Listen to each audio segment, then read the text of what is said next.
well. Thank you. We typically start our meetings with a thought or legislative prayer, and as it turns out, it's my turn to do that tonight. So I'm going to share with you a quote from an author who lived in the early part of the 20th century, a fellow by the name of H.L. Mencken. And it relates to some of the things that we do in this body and that we deal with governments and agencies all the time, and that each of us deals with in our daily lives. He said this: "For every complex problem, there is an answer that is clear, simple, and wrong." Sometimes, if we seek for the clear and the clearly simple, we miss really dealing with the problem itself. And I'd also like to share a prayer tonight. Our Heavenly Father, we're grateful for the opportunity we have to meet tonight as a planning commission and public to discuss the affairs of Centerville City. We're so grateful for the opportunity we have to live here, to work together as citizens in this community, to strive to plan and help this community grow in a way that will keep our values strong and keep this a vibrant and wonderful place to live. We're thankful for the freedoms that we enjoy, that we can participate in the forms of government that are dictated through our Constitution, and we're grateful for that divinely inspired document. And we pray that as we go about our business this night, that we might get guided and directed in those things that we should do and say. And we say these things in the name of Jesus Christ. Amen. Amen. The first item of business is a review of minutes of past meetings. Tonight we have two. We have a work session that was held on May 11th at 5:30 p.m. here, where we invited the commissioners, staff, and visitors to be with us. Two of those visitors were Scott Fistrup, I guess it is, of UDOT, and Darren Fistrup of UDOT, and Scott Hess of the Wasatch Front Regional Council.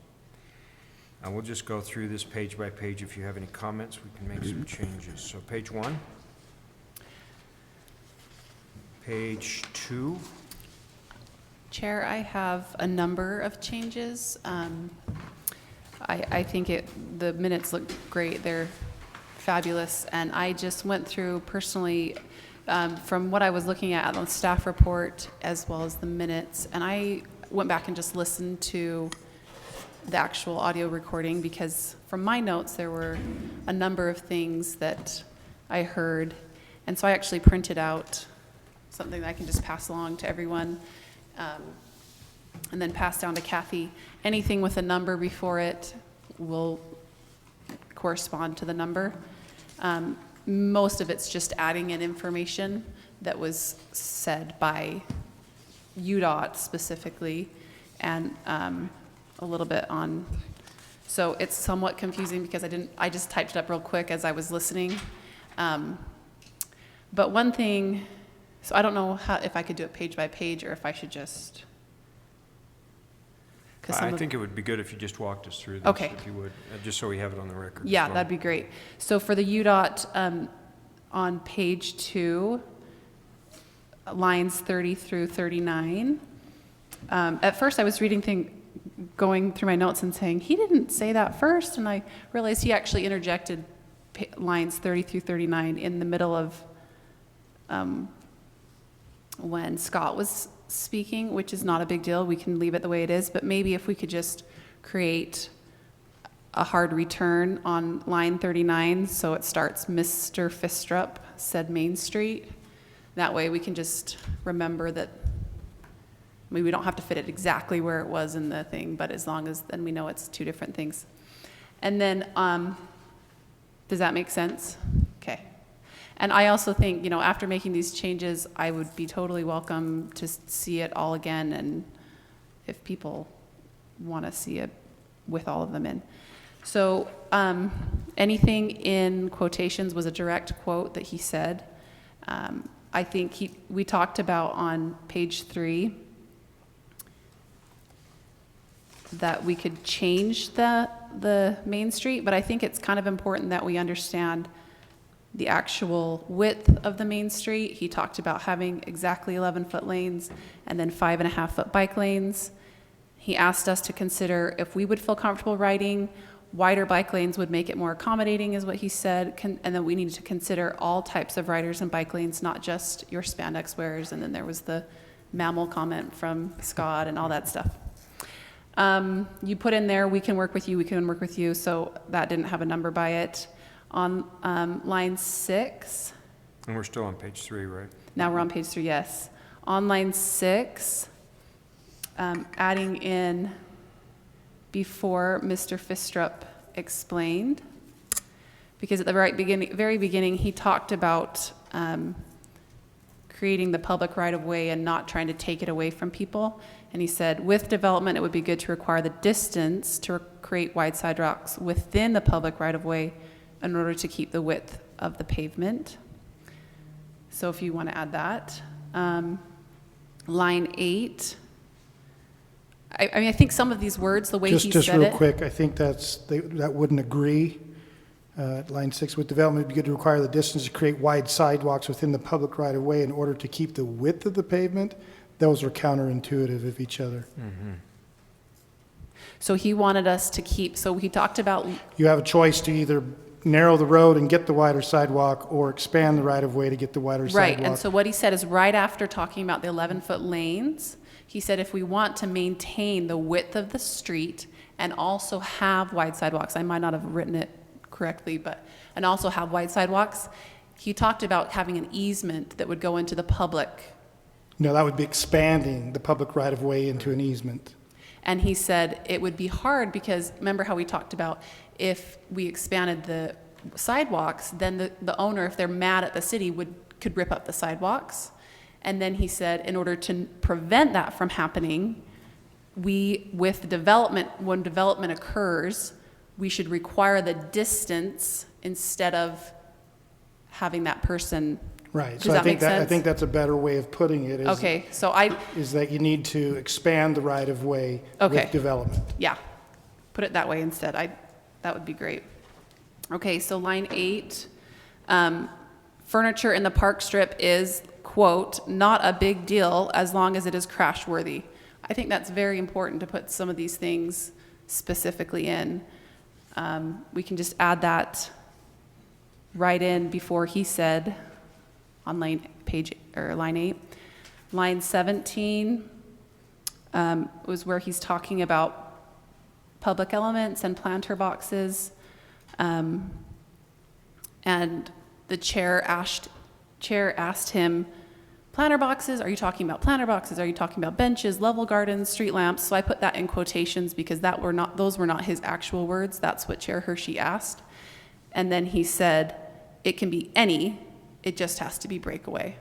So I added that in, and again, you can go back and sort of change it to what is appropriate, but then he gave Washington Boulevard and Logan City as examples, and he said Logan City, for example, has benches and bike racks in the park strip. Line 15, right before he said public elements, he talked about lateral offset, and Corey had asked him about lateral offset, and he said planters need to be 18 inches, but that plantings are flexible, and then he had this whole long discussion about site triangles. Just for FYI, that's what he actually said, but the lateral offset is not a height, it's a distance from the curved face in. And so Okay. I think Darren was a bit confused when we were talking about that. Lateral offset is from the curved face 18 inches in, but he had talked about, so the minutes are correct. He talked about the height of the benches. Okay. But the height is different once you meet the lateral offset. So I think the minutes need to say what he said. Okay. I'm just letting you know that that was actually an error in the standard. The lateral offset is not a vertical height, it's a horizontal space. Okay. And so, Does lateral offset refer to reference site triangles as well, because he, No, lateral Not- offset is just the distance from the curb face to any vertical structure. okay, So I think the minutes are right because Okay. he did couch it in the vertical. I just want you to let you know under the pressure and the time, that the it's, standard is actually a horizontal offset, not a vertical. So benches actually can be at varying heights. okay. But he didn't say that. I just know that that was maybe a miscommunication at the time of, in the Would moment it of the work be, session. would it be fair to say that maybe if we left out the lateral offset part, I mean, if we just said, he said that planters need to be 18 inches and plantings are flexible as long as we maintain the site triangles? Again, I think that he referred to a vertical, so I think you have to quote it to the vertical Okay. in your minutes, because I think that's what is true Right. to the minutes. I'm just letting you know an understanding that the lateral offset is actually something else. So before he talks about the height variation on starting, he said public elements can have some height variation on line 15. I would like to either put this in or somehow add it in that has 18 inches that he said. The planters 18 inches and then plantings can be flexible, just so that that's in there. And then on line 18, he did not say placed sporadically. He just said planter boxes, benches, and light poles are acceptable if we maintain the visibility of the corridor for the driver, so I would take that part out. I remember him talking about sporadic spacing, not a consistent spacing. I don't know if that occurred in that same sentence, but I recall that he did not say you could just, he did said as they're sporadically placed. I don't know if it's in the same moment of that portion of the minutes. He did though. talk about sporadic when it was in reference to public elements in the private space. So, Yeah, I recall from mine that it was talking about the elements relating to the traffic standards. so if you want to just check that out on the recording and maybe make that change, that would be great. Then on these last few lines, these aren't in here anywhere, and I would just put them at the end. He said breakaway objects, because we had this whole conversation, Corey asked about the over-worry of if breakaway objects are going to hurt a pedestrian, and I think it's really important that we put that in there. He said breakaway objects in the park strip also help the pedestrian as well, and then my words, because the energy is absorbed, dissipated as it shears off, he actually said eliminating the liability issue, and I think that's very important when we put that to the city council. Then he said it's an over-worry that breakaway objects cause liability to the pedestrian. And then these two direct quotes, UDOT wants to protect the driver and the pedestrian. It's good to make it walkable and make it feel safe. And then in reference to our plan, he said, looking at your plan, quote, you're going in the right direction there. And that was also when he said, we can work with you, and that kind of thing. So I just think those are, from my sense of the conversation with him, I think some of these are fairly important, like, And the Wasatch Front, you've got some numbers by those two. okay, so then if you go Or back to page two.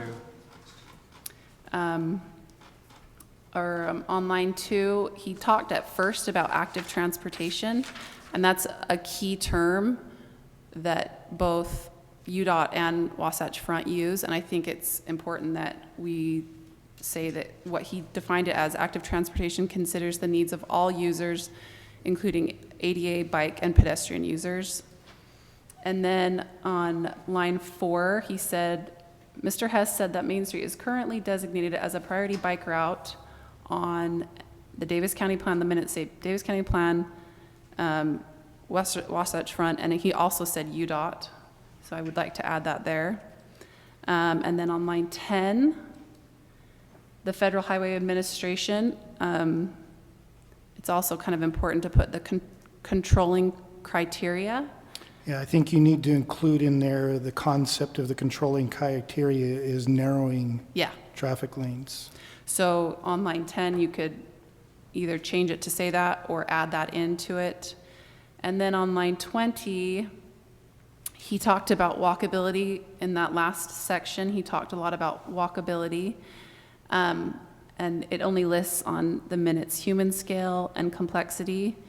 But I heard him also say imageability, human scale and complexity. He did talk at length about more things, but we asked him what were the most important, and he said those three. So I think there were two more. I didn't actually listen to that part for him because I didn't have time, but if anyone remembers those, you can add those too. Is that okay? Thank you for your work on that. That's a lot to digest, Kathy. I know, sorry. And I don't think that there's any hard and fast rule that we have to necessarily approve these work minutes tonight, unless Lisa tells me otherwise. I guess I'd prefer to see it redrafted to reflect I would prefer this as well. in a bit more. Yeah, you ought to make sure that any other changes are included before you table them. I was gonna say, Yeah, we can do that. I wanted to bring up on page 3 when we talk about the 11-foot travel lane on line 4. I don't know if it was right at this point or if it was when Mr. Hess was speaking, but I think it was Darren that brought up he didn't just talk about an 11-foot travel lane, he talked about a 12-foot as well. I think it's important that we note that 2 widths were discussed. Because that If I changes- recall, he said widths, he discussed widths from 12 even down to 9. Even But down was to- cautious about the 9 and the 10 number. Yeah, he specifically did mention though, 4-foot bike lane and a 12-foot travel lane, I believe. And I think because of the fact that what we sent to the city council was the 11-foot travel lane, that both should be mentioned. Just because then in the next set of minutes, there's a discussion about what we sent up to the city council. Yeah. We've kind of gotten ahead of ourselves, but let's keep going through this. On page 2, just one minor change on line 8. I think cities is apostrophe at the end, after the S.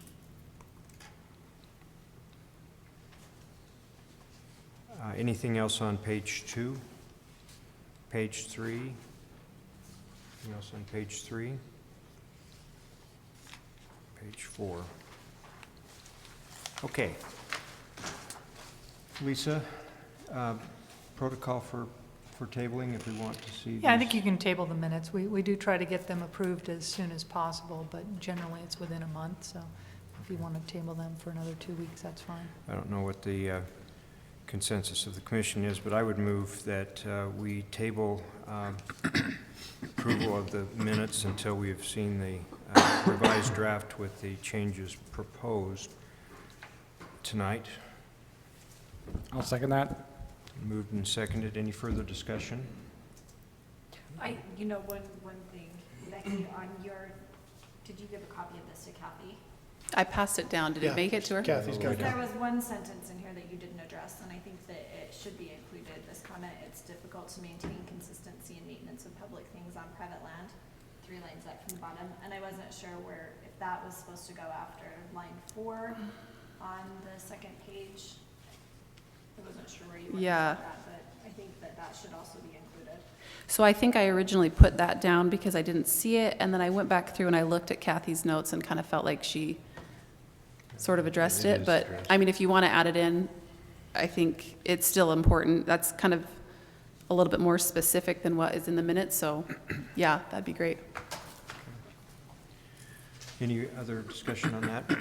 Motion is to table. We'll do this by roll call. Aye. Aye. Aye. Aye. Aye. The minutes of the work session are tabled till the next meeting. And I assume that the new draft will be recirculated when we see our packet for next time. Thanks, Kathy. Next item of business is a review of the minutes from the Planning Commission meeting held on May 11th at 7 p.m. We'll just go through this page by page as well. Anything on page 1? Page 2? Page 3? Page 4? I've got one small thing on page 4, at the top of page 4. So it reads, obviously, due to an ongoing personal friendship. To me, it just felt funny. Personal friendship is obviously, yeah, sure. But I think my exact words were due to ongoing personal interactions with this applicant. So I'd like it to read like that, due to ongoing personal interactions with this applicant. So you can do that? Sure.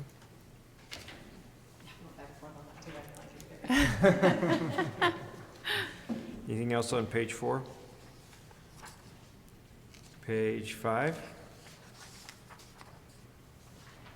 Page 6? Just wanted to point out on page 6, line 27, with Commissioner Johnson's motion that the roll call was unanimous.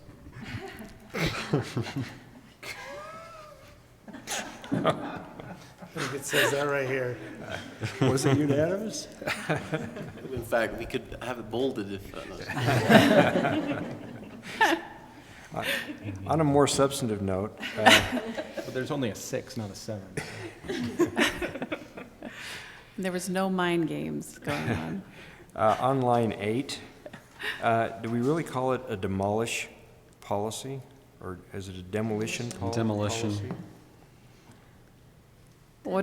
Which page? Line 8 on page 6. Oh, okay, yeah.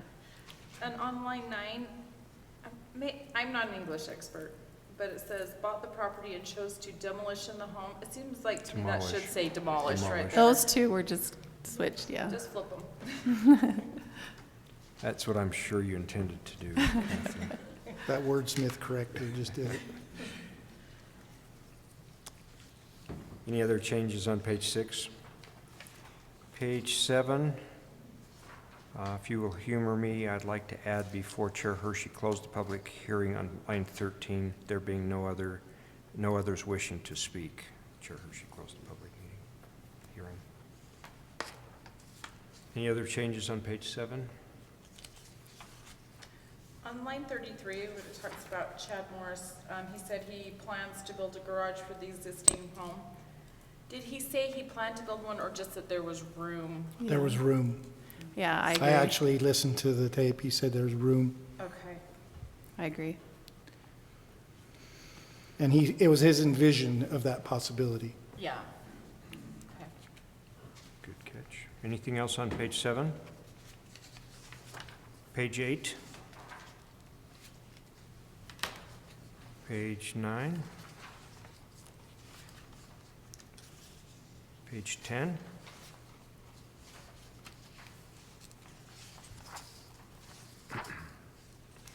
Page 11? On line 4, the word amendable should be amendable. Or as Idahoans say, amenable. A-M-E-N-A-B-L-E. Anything else on page 11? Yeah, on line 9, I may be wrong on this, provide human skill and complexity. It seems like they were specifically mentioned, the Imageability. Human skill. Those particular terms were talked about a lot. I'd like to see those added. If they weren't said, then we can't, but it seems like we did specifically call them out. Well, in my notes, I have imageability and human scales, those two that he specifically mentioned, so Yeah. And we I were believe I having a would have little said that, discussion yeah. about it, and it seems like at some point they all got mentioned. So how would you like it to read? Let's see, I want to read the ones that she said. So, provide human scale, imageability, and complexity. I think those are the 3 specific terms that were used. Anything else on page 11? Yeah, I'm just looking, I haven't worded this out, but, oh shoot, I've lost my place. Never mind, it's on the next page, I did mark it, sorry. Okay. Page 11. Page 12. Line 12, it says Commissioner Hurst says she's in favor of bike lanes, but mentioned they could cause slowing of traffic. I didn't mention that it could slow the traffic, I just questioned, could it slow the traffic? And that's where I referenced back to the previous minutes about the 12-foot lane. I think that's what I was questioning is, you know, which is best? It was more of a question of, is that gonna cause frustration or slowing of traffic? So would you like to change it to read, she's in favor of the bike lanes, but mentioned that the But questioned- narrowing, But question. But questioned if an 11-foot lane could cause slowing of traffic. Okay. That, I think and that'll. frustration for yeah. drivers? Okay, fair enough. Did you get that, Kathy? Anything else on page 12? Chair will entertain a motion.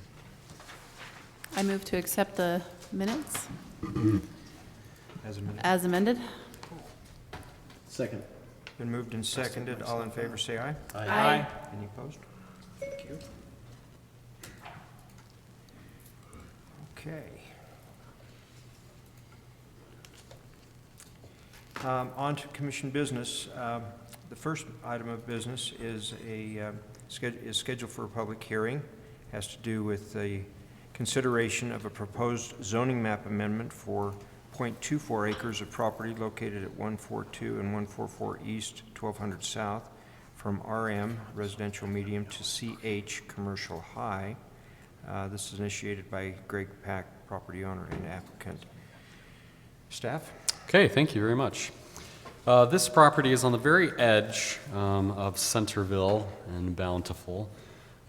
So as Corey has the map up there, that right there is Centerville, and then just to the west would be Bountiful. So it's on the very, very edge, very bottom of the city.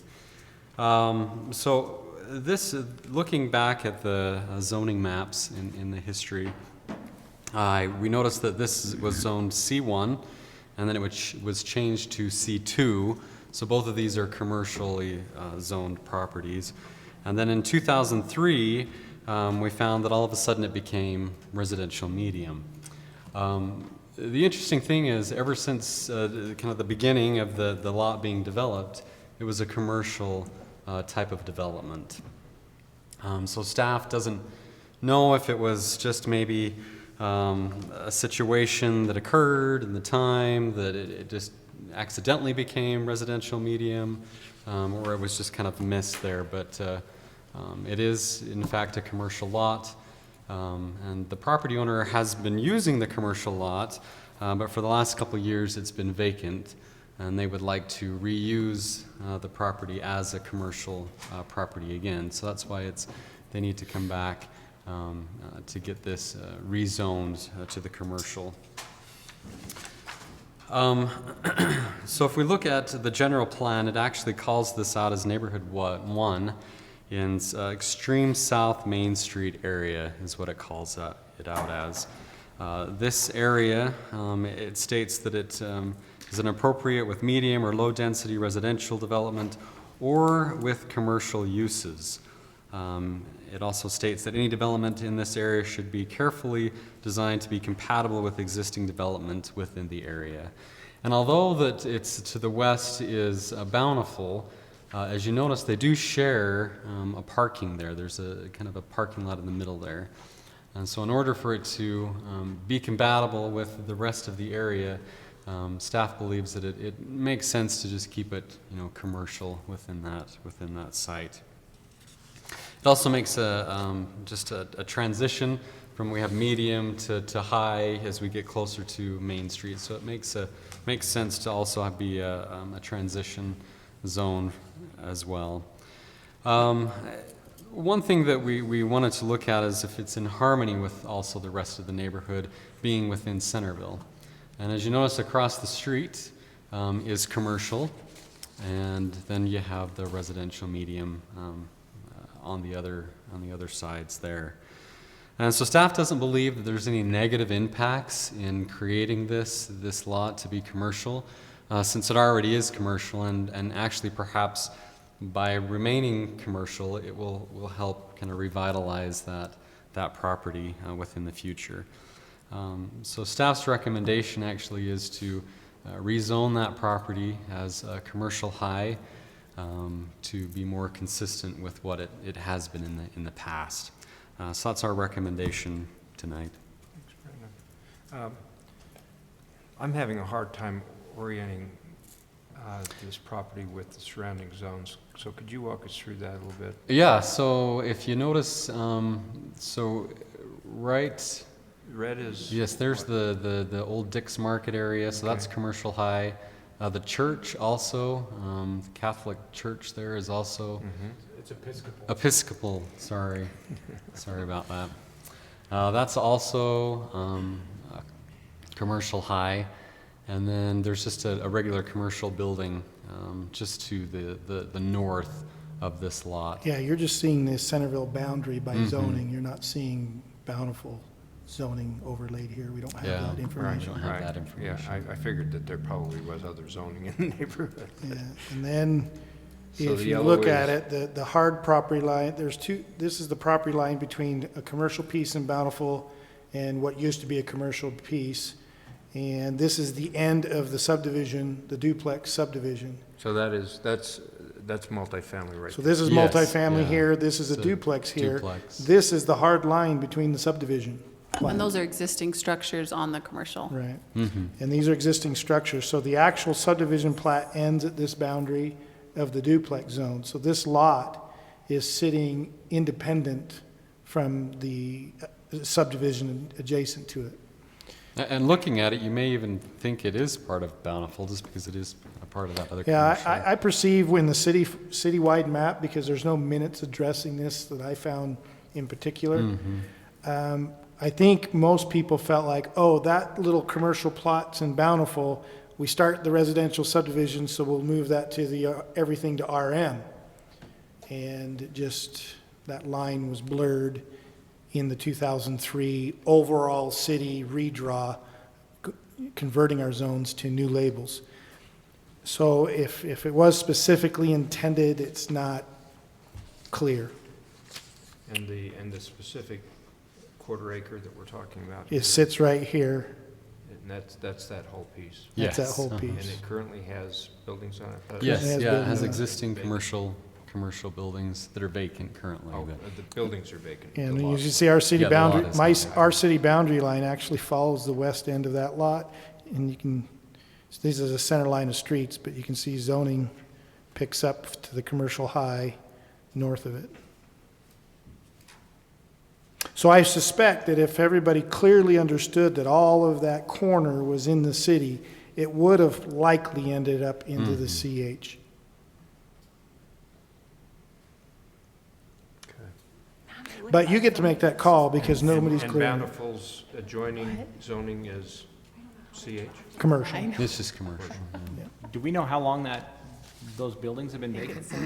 Or is that a question for the applicant? Yeah, ask them. They've got some, it was used up to, I think, a couple of years ago. Yeah. But they might have further details on that. And that's the issue at hand, is they come back in wanting to reuse. And guess what the mean old zoning administrator says on non-conforming uses that are done for 12 months? I'm sorry, we can't issue a permit. It's now commercial medium, or residential medium. So they chose to resolve this matter on this first step. Will the city rezone it to a commercial use? Out of curiosity, it was originally zoned C1 and then changed to C2.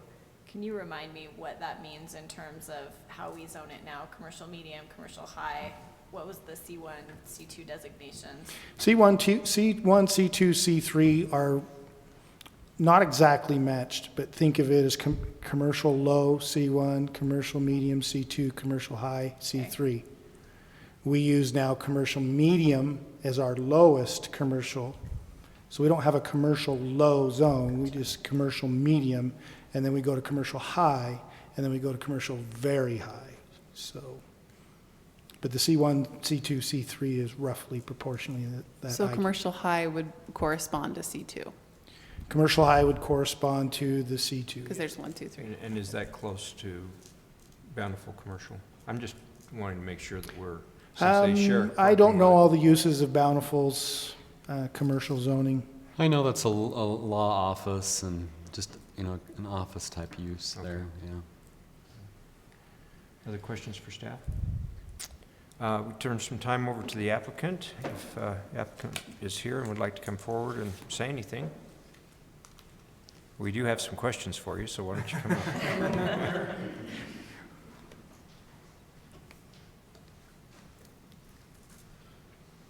Hi, I'm Greg Pack. Thank you, Greg. You had a question? Yeah, so how long have those buildings been vacant? About 2 years. I bought this building about 2 years ago. When I bought it, it had a computer company in there. They did sales and repairs, and it had a tire shop in the back. Okay. Where was I going with that? I was going with that. I'll come back to it. Okay. Your desire with respect to this property would be what? What do you plan to do? We've fixed up the outside and where you want to rent it out. It's right now it has 3 meters. We're going to make it into 2 units instead of 3. And I've got a tenant who's trying to get a business license right now. Okay. And they are doing kind of a wellness center. And she's here. She can tell you more about it. But it's like Reiki and things like that. Thank you. I remember where I was going with that. And I think he kind of answered some of that. But part of my question was, I guess, since it became vacant, was there ever any consideration that it would become multifamily or a duplex, kind of like the neighbors were? No. So No, it because it faces the parking lot. Yeah. And it has the shared parking lot. It's really not possible to do I like figured- a duplex or anything like that there. I figured that was probably the case, but just Yeah, wanted to. the building next be clear. door has it has the same kind of thing. Like I say, it has law office and has a dentist in there and a security company and that type of thing. Okay, thanks. Great. Thank you. Other questions for the applicant? Thank you very much. Thank you. This matter's been scheduled for a public hearing. Anyone who would like to come and speak to this, on this matter, may come forward at this time to either side. Seeing no one,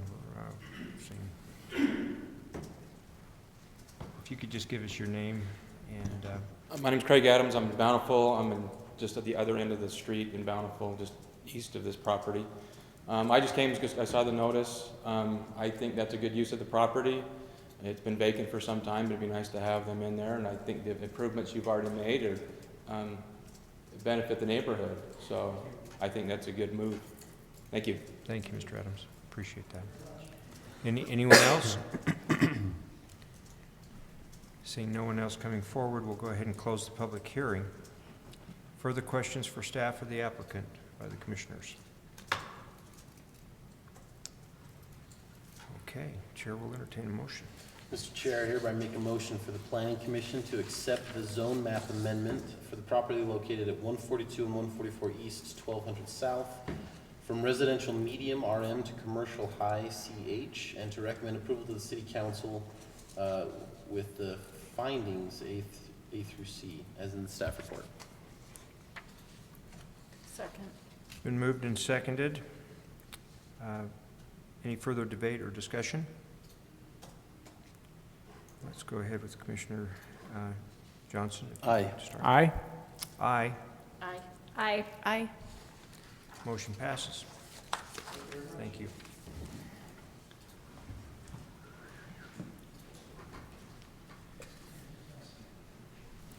The next item on our agenda for discussion tonight is the South Main Street Corridor Code Text Amendment.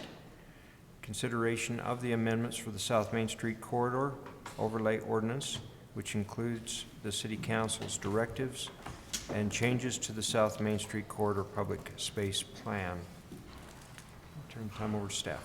Thank you, Mr. Chair. As we discussed in the last meeting, staff offered it's not conclusive, but perceived that there was some desire to at least seriously consider preserving the Main Street Plan as adopted.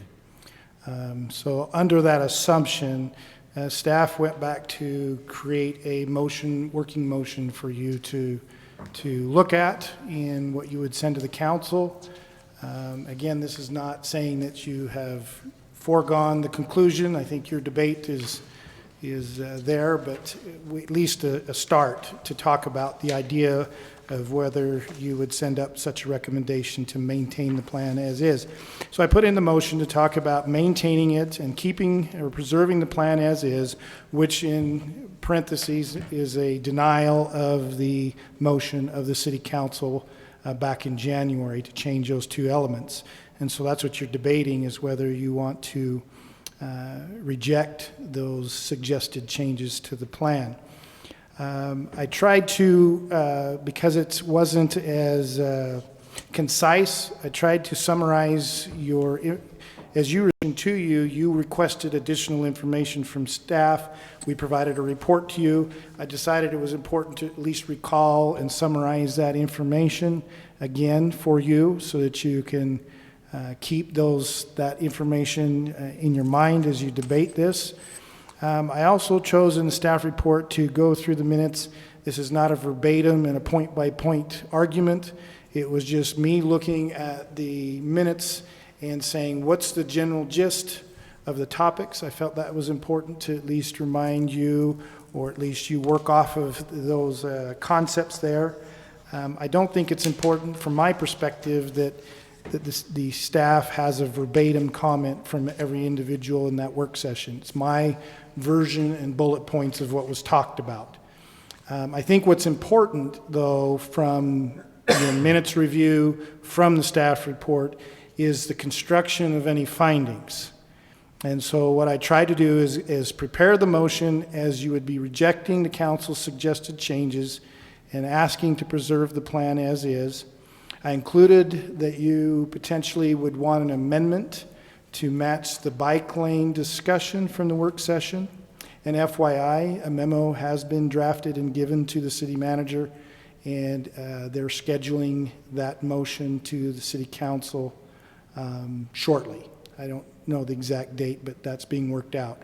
So your motion from the last meeting to send up a support for the restriping was completed. And so with that assumption, I am assuming potentially that you would want to amend the plan still. But in this case, rather than the council's directives, the directives to move towards establishing a more formal bike lane at some point in time. My thoughts on that is there might be, at your memo going up to the council, might be a restripe for a passive shoulder bike lane. My thoughts is that some point in time should transition to an actual formal bike lane. And so my thoughts are that if you are amenable to send up an amendment to the plan, that it would be to establish a more formal bike lane at some point in the future as a long-range vision. So that's up to you to discuss whether you agree with that direction. And then I think the findings, my perception is from early on is that the commission wanted a lot of information because there was a general consensus that you liked the idea of the Main Street plan and you wanted to be able to justify it. So I reached back into the very first report that was given to the commission about the general plan goals and ideas. So those are not crafted new, those are crafted from your original staff report discussing this matter. Remember, our zone text amendments have the 4 criteria, and so I pulled the information that staff had in that very first report for review and formulated it into findings as the reason of supporting to preserve the plan as is and also add that amendment. And then I tried to at least capture some of the thoughts that you heard from the information in the work sessions to support the plan. So from there, that's your working draft. And you get to decide whether some of it just needs to be eliminated and crossed out, modified, added to. But at this point, I don't have anything for you. I think this is your discussion. Just FYI, I included into the Novus agenda all of those emails that I had received, either through people forwarding to me or came directly to me. Very few came directly to me. As a packet, we scheduled this to be a hearing so that you could have the opportunity to add that packet into the official minutes if you so wish. and receive any comment if there's anything further. And then you can decide whether you're ready tonight to move forward with the recommendation, whether you want to recraft something and come back to you. My only thought to you is that I was able to get the council to delay to June. I'm not saying you have to do it tonight. You're certainly, if you don't feel ill-prepared to do that, please don't. But I've been trying to at least be enough information to see if we can't by chance make a recommendation. Thank you, Corey. Thank you for your good work on this. Questions for staff? This matter has been scheduled as a public hearing, and so we would invite any members of the public who would like to speak to this to come forward at this time. And I'll put up the motion.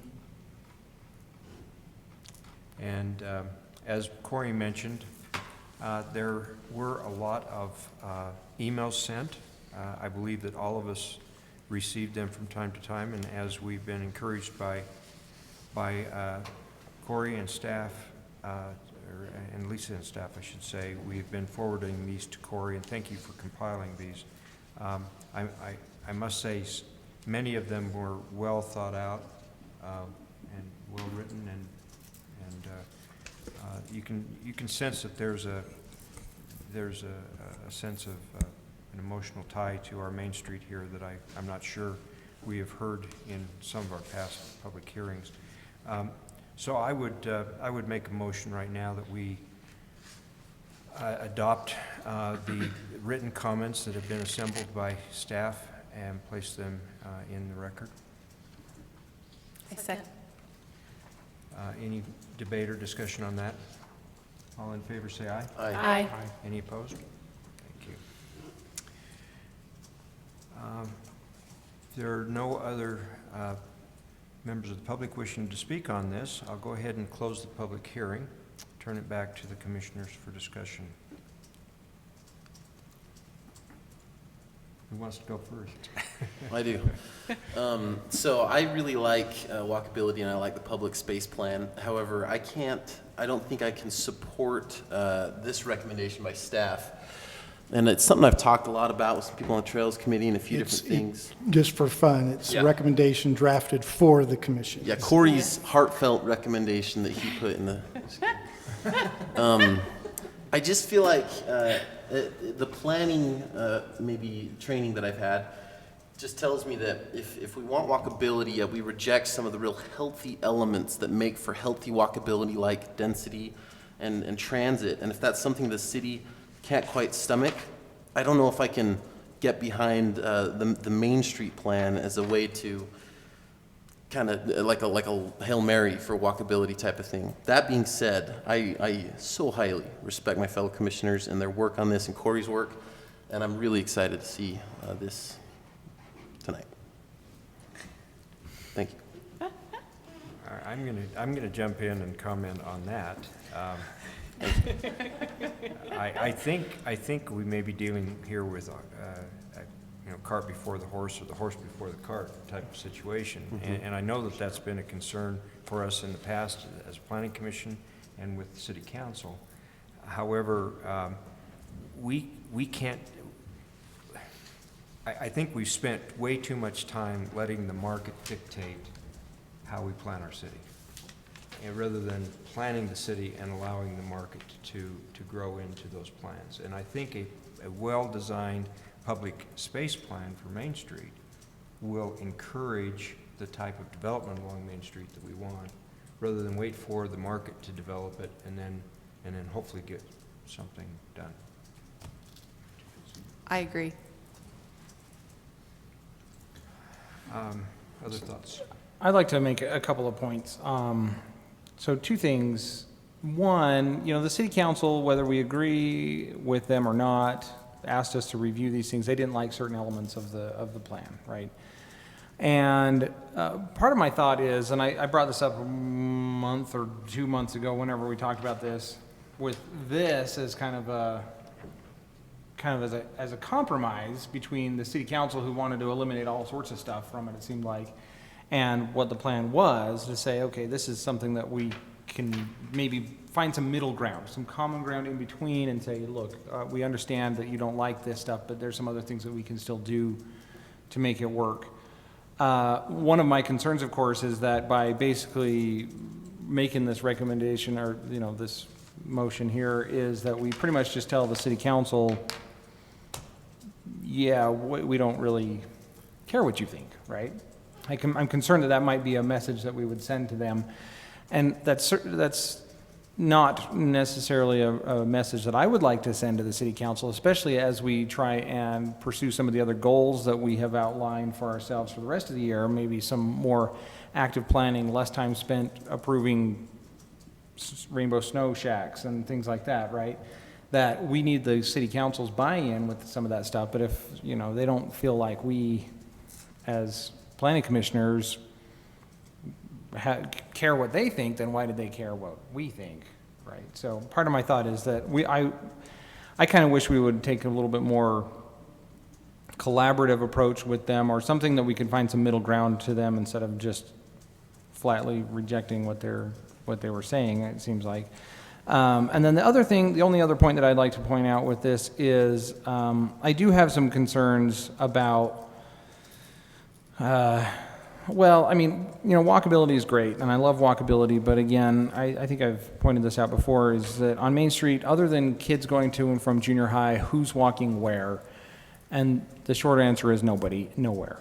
And even if you were to build some stuff, and I can appreciate what you're saying, if you build it, they will come type of a thing, I still don't see a lot of walking going on in Main Street. Even on Main Street in Bountiful, maybe I perceive this wrong, but it's a beautiful Main Street on Bountiful, love it, it's great. But what do you do when you go to Main Street in Bountiful to go to the store? You drive there, you park in front or park behind, you go to the store, you get out, you drive away. No, I don't see a whole lot of walking going on. And so I'm a little bit, part of my concern is that if we make all of these efforts to make it walkable, we actually hurt the primary function of Main Street, which is, as I've pointed out before, a major transit route through the city. It's a major way to get from point A to point B. And if we were to try and improve walkability by reducing speed limits and other reductions in flow of traffic, I do have a legitimate concern that could actually push traffic onto 4th East or 4th West or some other north-south routes, and I don't know that that's what we want either. So anyway, those are some 2 points that I just wanted to point out and make clear. Just to be clear, I love our Main Street. I would love to see our Main Street look beautiful, but I just kind of wish that, I want to make sure that we have a good working relationship with the city council, and I'm not sure that I'm concerned that that's not the message we're sending, so. Can Thanks. I respond to both points? Sure. Because I would like to. So with respect to your first point, I don't think that going back to the city council and telling them that, with all due respect, that we disagree means that we're not cooperating with them. I think that we have taken a considerable amount of time to study this issue thoroughly, and I think that they raised concerns that they had that hadn't been thoroughly vetted. And so I view that as our process of going back and looking very closely at the concerns that they've raised and vetting them and doing, I think, a really good job of digging into the meat of what their concerns were. And I think that our research and the wonderful research that staff has done for us, I think, show that the concerns that they had weren't necessarily supported by the facts. And so I think that I hope that the city council doesn't take as a message that we've somehow just disregarded everything that they've said. I think that we thought very carefully about the plan that we recommended to them, and I think that we looked very carefully at their concerns that they had when it came back down, and I still feel very strongly that the plan that we've put up is a good, supported plan. With respect to walkability, I think that the comments that you see in a lot of the citizen responses that were submitted to all of us are that the citizens want walkability, and I'm with the chair on this one. I think that we need to look for the future in terms of planning what we want to be and not just letting it come helter-skelter. I can tell you from personal experience, I run on Main Street every single day. This property that we talked about earlier today, I run by it 3 times a week. And I run south along the Bountiful side because it's pretty, it's nice, it's a great place to run. I never run north because it's ugly. And I think that if you had a better streetscape there that was more walkable, I think that you would have people that used it more often and not just students who go to school, which I think are also very important. Could I just add one thing to your comments concerning the city council? I also believe that underlying many of their concerns that they raised in justification for sending it back was the fact that they did not believe that UDOT would be cooperative. And I think we learned something very, very important 2 weeks ago, that UDOT will work with us. And by creating the bike lane buffer, I think we find ourselves more free to plan for some of these amenities, if you will, along Main Street than perhaps the city council was considering when they sent it back. I think one more point that Commissioner Daly brought up, the whether or not this slows and congests traffic, correct me if I'm saying this wrong, and then traffic goes to other locations to travel. I think that's exactly what we brought up 2 weeks ago. Does 11-foot lanes slow us down to the point that we now have a problem like that? And I don't think we do. I think he said that 11-foot was okay, smaller than that was a problem. Is that correct, Corey? Am I interpreting Karen's comments? If I recall right, he had a range from 9 to the 12, well, actually you can go to 14. He did raise the issue that if you drop below 11, you might have some issues with truck traffic and so forth. But it seemed to me in his discussion that 11-foot lane is a sufficient lane width. The issue now is that I think that he also hit upon was what do people comfortably drive? Because the setting of the speed limit is based on the 85 percentile. And so the 11-foot lane can accommodate the traffic. The issue at hand is what do people feel comfortable driving and what is that 85 percentile speed? And that can be influenced by other things, is what I think he mentioned too, other than just the lane width. I have just one quick logistical thing we ought to be thinking about as we continue our discussion, and that is, and it goes back to Commissioner Daly's point, how is this going to be presented to the commission, or to the planning, or to the city council to get it out? Yeah, the message I've sent to city administration is that you would like a work session prior to them formally considering it. Yeah, and so rather than just sending something back to them that they may misinterpret as being a rejection by us of what they did, would it be possible to actually present the recommendation in person at that work session and explain our findings that will obviously be written out, but have an opportunity to explain the reasoning a bit more expandedly, if we could, and enter into some dialogue on that.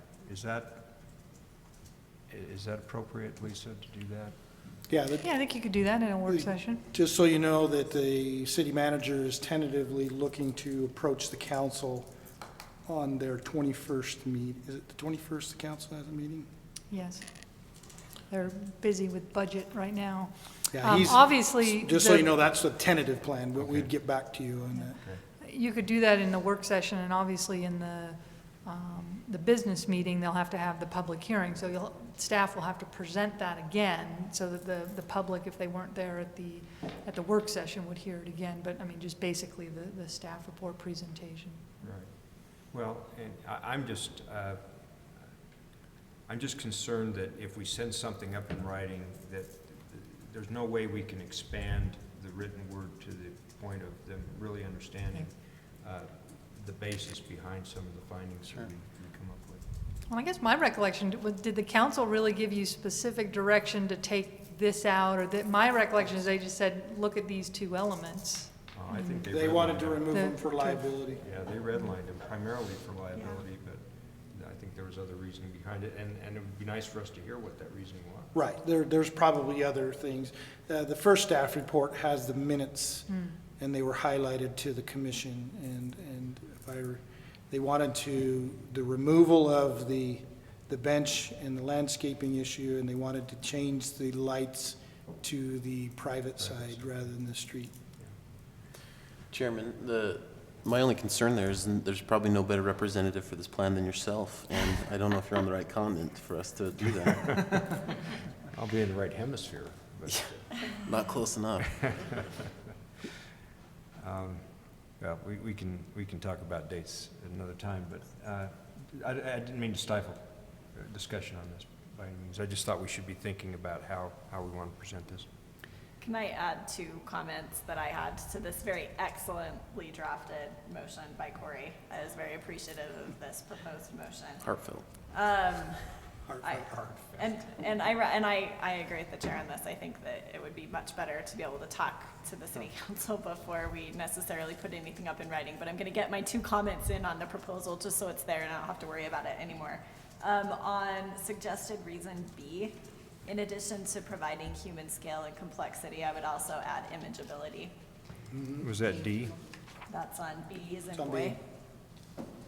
And then with respect to the suggested reasons, I would add a reason F, and I would say that the Planning Commission believes that there are relatively low liability risks to the city for removing the furniture based on the staff research and the feedback that we've received from UDOT.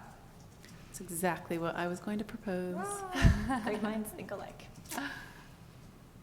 Because there was so much concern on the Yes. city council Yeah. about liability, I would like to add that. Well, and I almost would say, because of that concern, I would like to see that further up in the recommendation, but I can say what I say. Are you done with what you're wanting to say? Yeah, in fact, what if we moved it to right after B? We talk about how it's supported by the plan, and then we talk about the planter boxes being an integral part, and then we talk about that there's relatively low liability. So I would put that as the 3rd point. And I would say too on D. I would hope you would think that none of them are in ascending priority, that they're all equally, Well, they are, but just when you read it, it just. that's fine. Perception. Can I you can do bold it it. and highlight it? Yes. Put little emojis? No, I I'm can just put a kidding. smiley face or whatever you Right. want. Marching ants. Yeah. Well, and I would say even on D, that maybe we even changed the word surprisingly adaptable to collaborative or a stronger word, because again, from the experience that we had with UDOT, they were surprisingly open, welcoming, we can work with you, collaborative, not just even adaptable, but very, very amenable about working with us, I think. So what if we take out well, maybe surprisingly is a good. That was a word, word but- that I I liked wrote because surprisingly. that's actually what was said. It's true. I think we should keep surprisingly, but then Adaptable and cooperative. change like cooperative or collaborative or We can do that. willing to work with us, add stronger language there. And I think in regards to that same point, I know you just, again, sort of bullet pointed the summary of the work session, but I would like to see in both Scott and Darren's bullet points, arguments that support that they want to be collaborative. Yeah, just know And- that the staff report is just an addendum to it. So if you want such specifics to be said, you should include them in your findings. Okay. Well, then I think we could. Because we- the staff report is just my summary of the For things that I've us. heard. Mhm. Okay. Well, I think maybe then I'm not sure if I'm ready to have it completely, perfectly written out. I don't have anything in my head right now, but I would like to see the findings fleshed out a little bit more, because I think it is important that we do address their concerns so that they don't feel like we just rejected them, and that when we do present it, we are very much addressing their concerns and helping them understand that we did think about this. in Yeah, great deal. Yeah, I think by the time you get to a motion, if this is moving forward, that you would debate your Specific. finding language at that point in Yeah. time. I would like to see specific things, stronger language on those findings so that they can see that we are addressing their concern of liability and their concern of working with UDOT.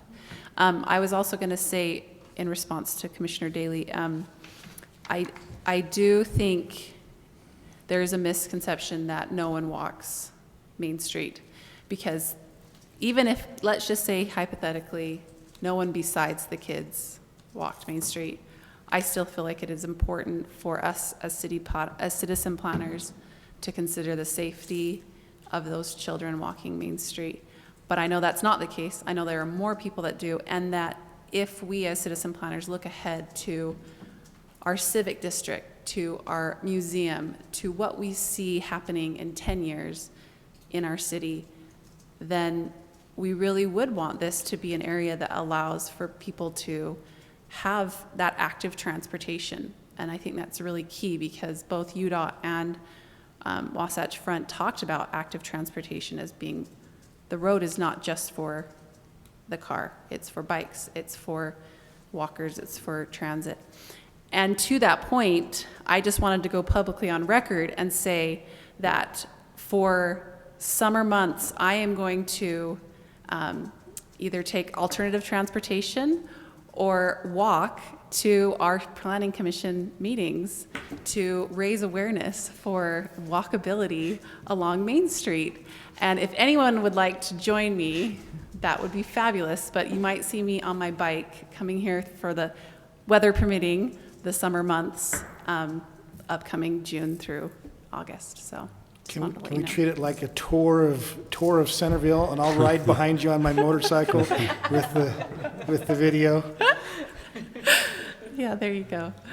I will tell you on that point, I was in Chicago last week, and I was driving back from Edison, Illinois, from a meeting I had, and the freeways were crowded, so the cab was actually taking city streets. Mm-hmm. And they had one main arterial street that it was actually a 4-lane road, so fairly busy, fairly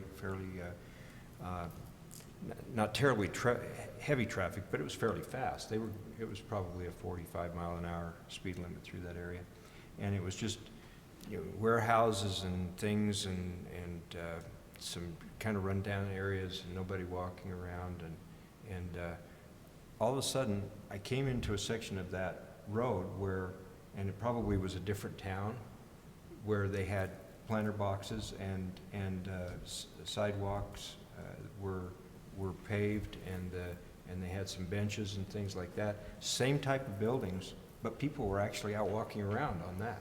Right. But they weren't in the areas that didn't have any street decor. I just thought it was kind of interesting. Lasted about 3 blocks, and then I was back to the same old. You know, it's possible that if the city council adopts our proposal to include the bike lane and you see more non-mammals and more just family riders out on that street, that it might encourage more people to walk. And I have always felt that one of the major things lacking on Main Street are crosswalks. Yes. We just don't have very many, and so I think that's probably a UDOT thing. But man, if we could get a couple of more crosswalks, because right now there's one down by the junior Yes. high school, and then I don't think that there is another There's one not. all the way through to Parish Lane, and so you have to essentially jaywalk. Not that I would ever jaywalk. So you know what, that's a huge Across. concern of mine, and when I was running for city council, I talked with the police chief about crosswalks, because he actually, I don't know if you're aware of his brother who actually was hit on a crosswalk and passed away. And he sent out a little reverse phone call to parents at the beginning of the school year saying, please be careful with crosswalks. And he went through this whole thing, and he marked stars on the sidewalk to help kids know what's a safe walking route to school. And he actually said it's at any intersection, even if it's not a marked crosswalk, cars should be stopping for you if you'd like to cross. Obviously, when you have a crosswalk then it's safer and it's more visible. The next crosswalk is right just south of Center Street. Right there by Don's Meats. But anyway, There's an unofficial so you're one not between- actually And jaywalking then if you go the next at. one But if is you have to go Parish a Lane. half a mile So from you have- Don's Meat yeah, to Right. Parish, Yes. I mean, you just don't do it, so. There's an unofficial one between the car wash and the Maverick, I can tell you that. That's where I always watch for I pedestrians. would love to see more crosswalks as well. I think that, just in looking at some of the plans too that they've shown us, I love the colored crosswalks, so not just the white stripy ones, but if we Yes. could get some cool colors, I mean, I just think it adds, A, it makes them more visible, B, it makes them adding to the complexity and the imageability and the just uniqueness, even if we were to just do colors on Main Street, just that little section so that it would be, hey, this Right. is an interesting, different area, but anyway, like I said, maybe that's a UDOT issue. Yeah, I'll let you have that discussion with UDOT. I know that you're surprisingly feeling positive about UDOT, but I'll still caution you in that positiveness. They're challenging something that we're already doing here in the city behind the sidewalk. It's in the right-of-way. The pavement widths, we discussed the tabletop at Parish with them. Their resistance is the overlay system where they butt the asphalt against the concrete, creates a problem for them. And so often what happens is if a city decides to do the colored concrete or the decorative sidewalk, they have to take over and agree to the maintenance of it. And so, although I think UDOT is adapting and changing on a leadership level, at a code level, when you actually implement something, it's a much tougher argument with UDOT. And I don't want to take away, you had the experience that was very positive from your work session. But I just have to, at least from my perspective in all the discussions, even though they're changing, they're trying to address more complete streets, UDOT still has a long way to go to their actual engineering standards. In connection with that, let me share with the commissioners an email we received from Darren Fistrup after our work session, where he clarified something for the mayor, and he basically said that I was part of the discussions on the 11th. He said, we discussed the option of placing a white shoulder lane stripe on both sides of SR 106, which is Main Street, to create a location for cyclists to ride without feeling that they are in a travel lane.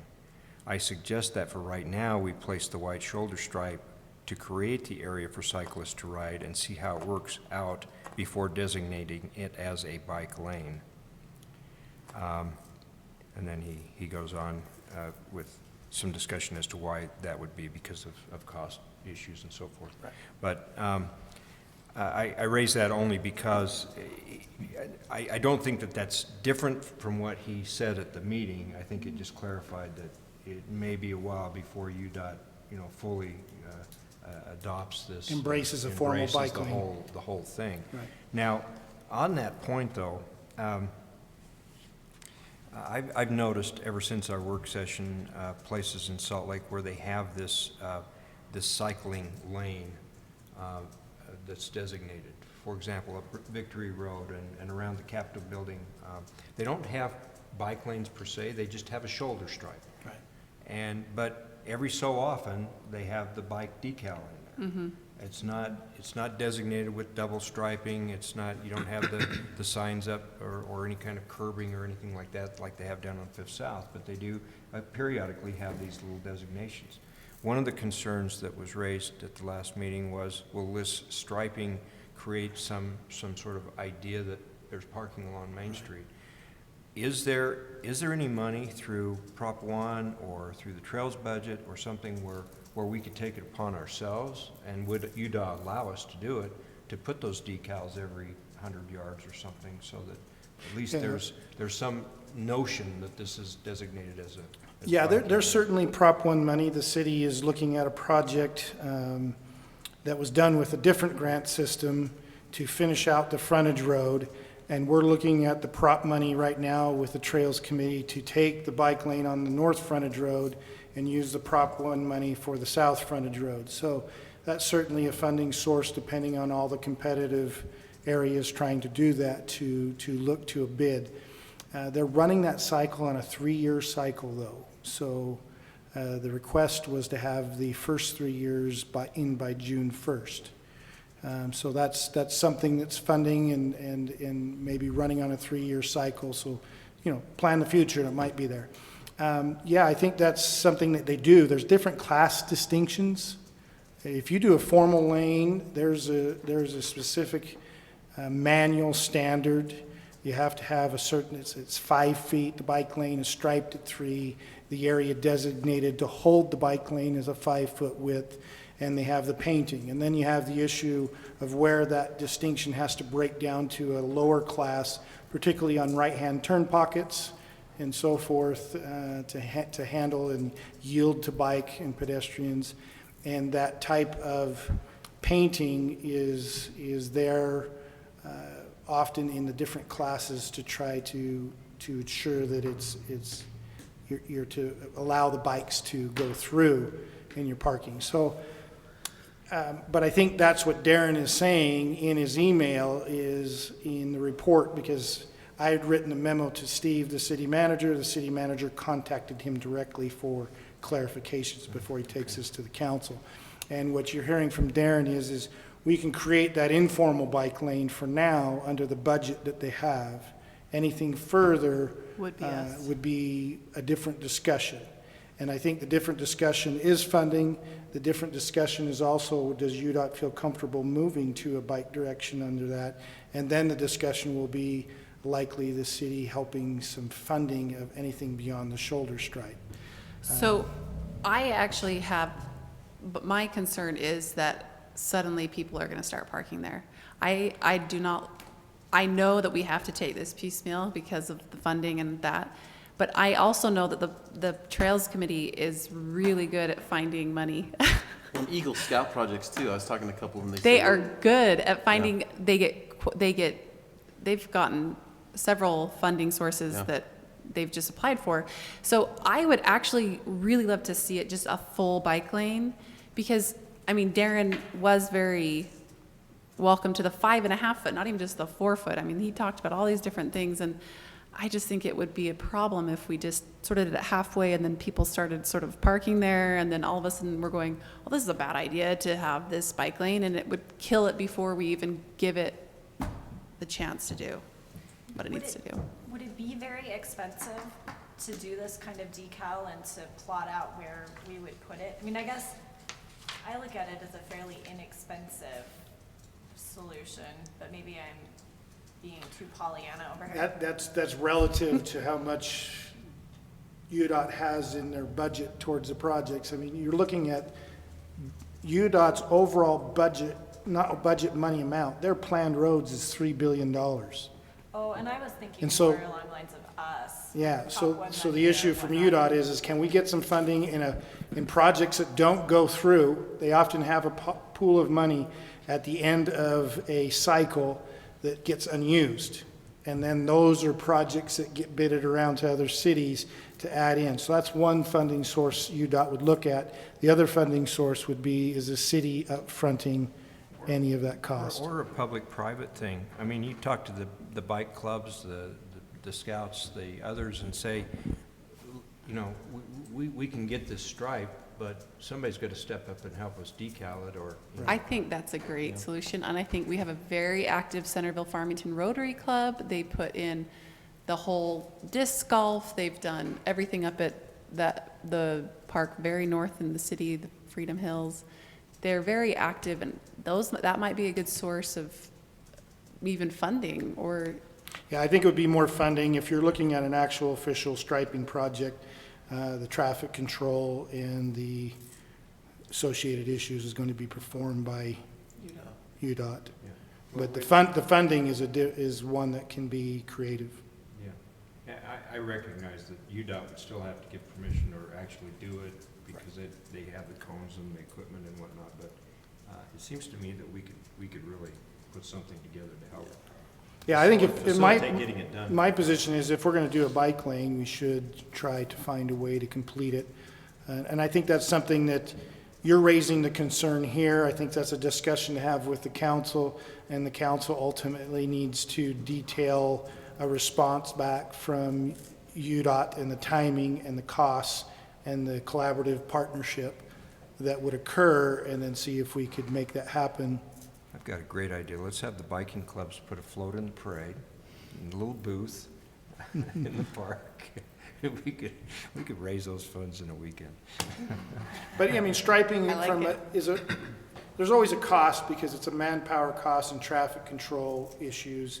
That's your expensive. The paint probably, it's a reflective paint and so forth, so it's a more expensive paint that goes down, but it's a lower cost from all the things that it takes to do something on a road. So I wonder, could you, Chair, if he sent that response, he sent it to the mayor or to you, Oh, actually, he sent it to Steve Thacker. Steve Thacker? Yeah, I wonder Mayor if was we copied could on it, and as was Corey. ask him for a more detailed, you know, what would it take to, how much more would it take to do it all the way? And then we'd have an actual figure that we could then say, okay, we want to go towards this figure with whoever helping us. Yeah, since I wasn't on the email, it probably would be better coming either from Mr. Steve. Thacker or for Corey. But if we could get some clarification on that. Again, I think it's a matter of timing as much as it is economics. If What- they're going to be striping this fall. Is that what he said, the fall? Is that what he thought? if you Well, would- and might as well do it all at once, I think, but. Yeah, but they probably are reluctant to do that because they don't have it in their budget, and we'd need to really hustle to get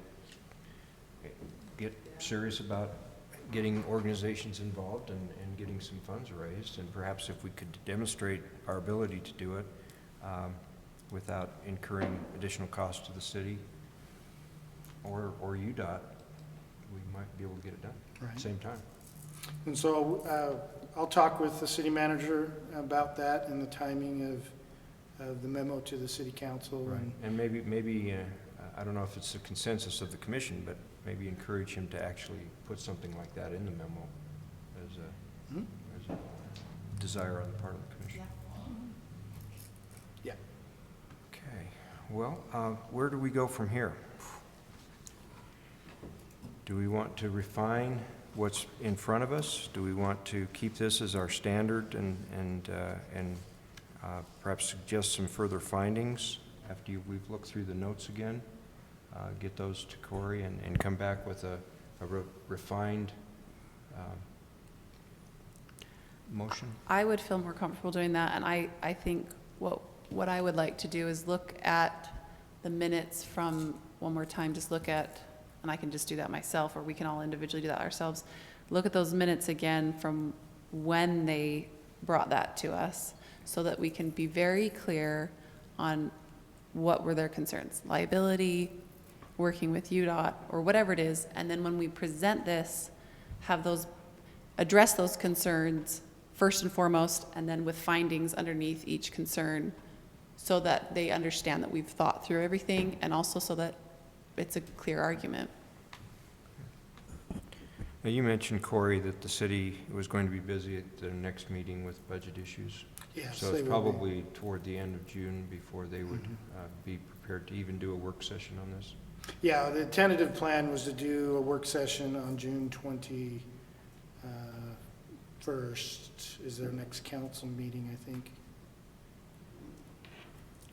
Which Chair, mean- when are you going out of town? When am I? Yeah, I'm gone from the 8th to the 22nd. of Actually, June? to the 23rd. Of June. Back until- Yeah. I will be gone this next planning commission meeting for a wedding. So if you want to table this to that meeting, I would suggest that you come with your written recommendations for changes and then have that debate. I don't think you need me there for that particular meeting, just to be able to have your debate so that Kathy, recording that, can draft it according to what if you pass it on the 8th, that she can draft it according to what your corrections are to the base motion. And then the idea being that we would actually present the proposed recommendation at a work session. when And we'll have tentatively an on the op- 21st. tentatively on the 21st. I am gonna be out of town. On the 21st, I will be technically in the air on the 21st going. to Venice. Oh, fun. Becky, that probably leaves the gauntlet in your court then to present to the city council. Or you, Gina. Congratulations. Me. And I think that's what you decide also. Does all the commissioners want to be present at the work session, and then you can send a date specific so all commissioners are present? Or are you comfortable with select members attending that work session, and that's entirely your decision? And then send a date accordingly. Yeah, Because the 21st is not cut in stone, that's just what we've been working towards, because the June has been given us as a staff as a deadline. I think we could do it on the 21st. If they would like more than a handful of commissioners present, we probably need to postpone it. I'd be fine presenting, but I think it would be nice to have, I mean, I'm not the only perspective, so I think it's always better when we have lots of perspectives and voices. And I know that depending on how your recommendation comes out, if there are those that don't agree, I'm sure the council will want to hear from that Exactly. side of the argument. Exactly. Sure. Well, let's move forward. I recommend that we table I will actually move that we table this motion until our next planning commission meeting with the idea that we will all take a look at these findings, provide at the next meeting our written recommendations as to how they should be organized and stated. And there's probably no reason that those could not be circulated prior to the meeting. Yeah, if you would like to have your comments so that the whole group can see your thoughts, we send 1 o'clock on Fridays when packets, sometimes we're 1:05 or 1:06 or 3:35. Sometimes Friday afternoon. Yeah, but if you could have those by minimum Friday morning emailed. That date, we just tell us that date of June That would be The third, the third. 3rd, last day of school. Yeah, because I will be in on that Friday, and then I'm out of town, so I can make sure that they can get circulated as a packet on your Novus agenda. Well, and I think it'd be important too for anyone who's dissenting to also put together, a clear argument why. I think we heard from a couple commissioners today that maybe aren't comfortable with maybe the way that we're going, and I would still like to hear that perspective and the findings behind that as well as we consider, so I would encourage that. When you circulate this new motion, will you include the comments that I have made here today? Because I would make the same comments in writing, and then if people disagree, they can strike those. Well, what I can do is if whatever comments come in, I can recraft the base, because not everybody's going to see it exactly the same way. So what I can do is capture the essence of all of the comments that seem together, recraft that base, and then you can fine tune it at the meeting. Okay. Very good. Any other thoughts, comments on that? I won't be here on the 8th either, so, you can just. Hope we have a quorum. Logan's in charge. Good laws. Yes, the motion would be to table and to be prepared to finalize the recommendation to the planning, or to the city council at our next meeting. I second. Been moved and seconded. Any further discussion? All in favor, say aye. Aye. Any Aye. opposed? Thank you. Okay. Thank you for your input, all of you. The next item of business is a discussion of an online version of our zoning code. And I'm going to turn some time over to Lisa for that. Go, Lisa.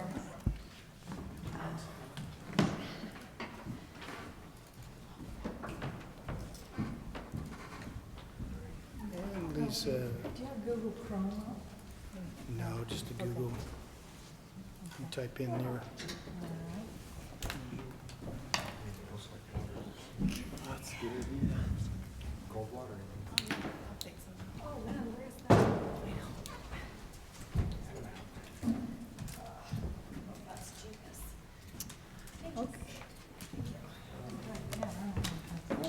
Oh, sorry. Okay. Yeah, at least you No, that's okay. I'm going to be talking. Okay, thank you. I just wanted to take some time with the Planning Commission. I think I've been telling you that we're trying to get our municipal code and our zoning ordinances up on an online searchable platform. Now, I don't want you to, it's not, like if you're an attorney, it's not like Westlaw. We're not paying a whole lot of money for this, but I think it does have some functionality.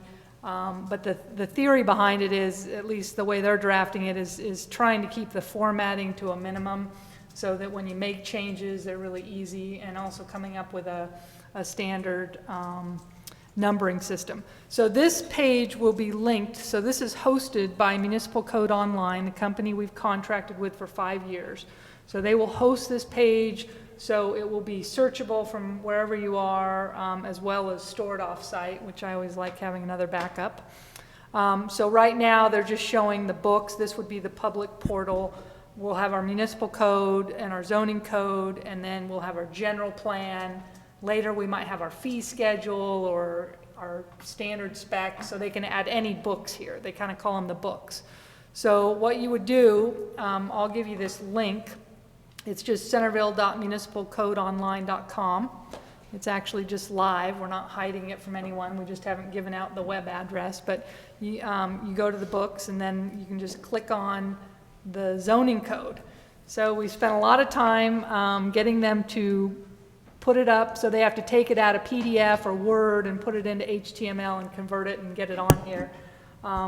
So I have actually gone through the entire code. I'm not going to say I've caught every typo, but I've tried to go through and be very consistent with numbering. You'll see that we've gone to a new numbering system. We're using decimal, so we'll always know, oh, if you see a reference to a dash, that was pre-2016.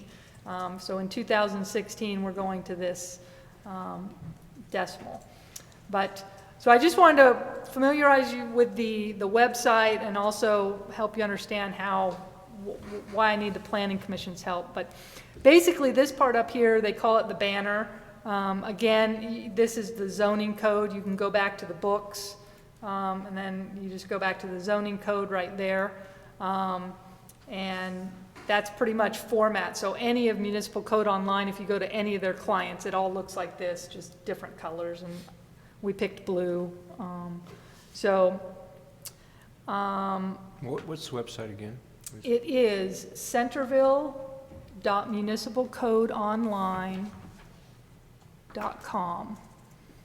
And I'll put that link on your next Planning Commission And agenda. Municipal Code Online is all one word, I assume. Yep, .com. So this is the banner region. Then this is what they call the table of contents.